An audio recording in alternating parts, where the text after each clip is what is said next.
समाज में आज जहां देखो वहां अंधविश्वास का जाल बिखरा हुआ है। लगभग हर एक आदमी इस जाल में जकड़ा हुआ है, जिससे बच पाना भी काफी मुश्किल है।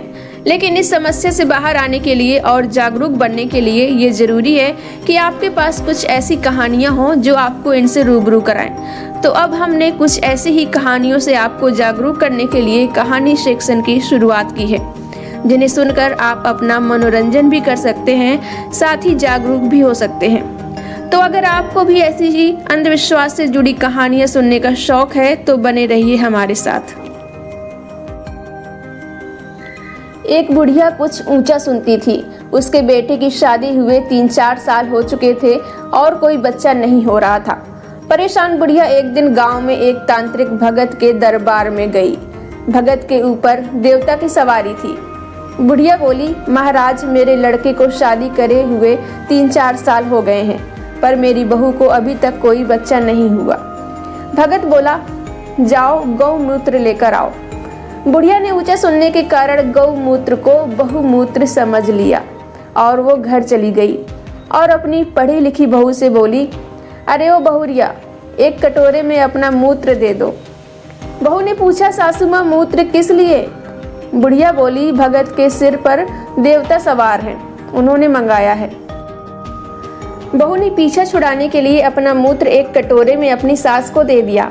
वो बुढ़िया मूत्र का बर्तन लेकर वापस भगत के दरबार में गई।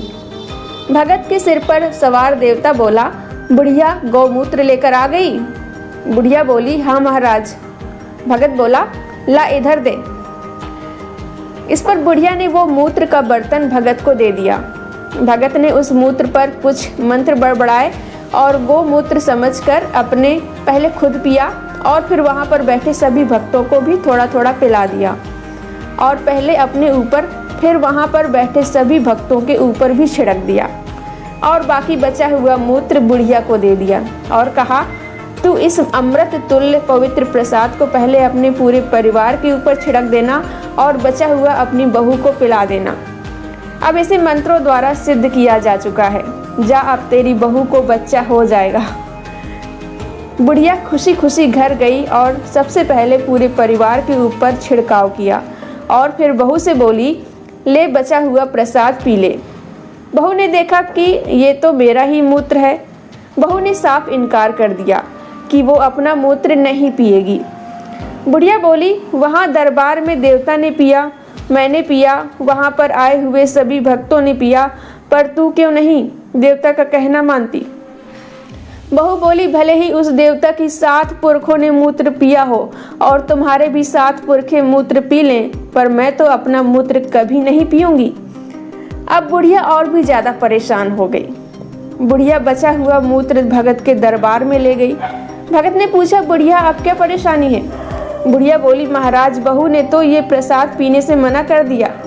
देवता ने पूछा, क्यों? बुढ़िया बोली, बहू ने कहा कि वो अपना मूत्र कभी नहीं पिएगी। भगत जोर से चिल्लाया और बोला, क्या अपना मूत्र? बुढ़िया, तू पागल तो नहीं हो गई? क्या वो गौमूत्र नहीं था? बुढ़िया बोली, आपने ही तो बहुमूत्र मंगाया था। भगत बोला, बुढ़िया, तेरा सत्यानाश हो, सबको अपवित्र कर दिया। मैंने तो गौमूत्र मंगाया था। अब बुढ़िया की बारी थी। उसने धीरे से अपनी चप्पल निकाली और भगत के सिर पर बजाना चालू कर दिया और बोली, तुझ पर कौन सा देवता सवार है जो तुझे पता ही नहीं चला कि किसका मूत्र है? मैं तो ऊंचा सुनती हूँ, लेकिन तू तो देवता है ना, तुझे तो पता होना चाहिए था कि ये गौमूत्र है या बहुमूत्र। बुढ़िया ने भगत को खूब धोया और उसका देवता शांत कर दिया। इस कहानी से हमें ये सीख मिलती है कि कोई देवी देवता नहीं आते, देवी देवता नहीं होते, ये सब अंधविश्वास है। अगर कोई बीमारी है, कोई समस्या है तो डॉक्टर के पास जाएं, ना कि इन भगत तांत्रिक ओझाओं के पास जाकर अपना समय और स्वास्थ्य खराब करें।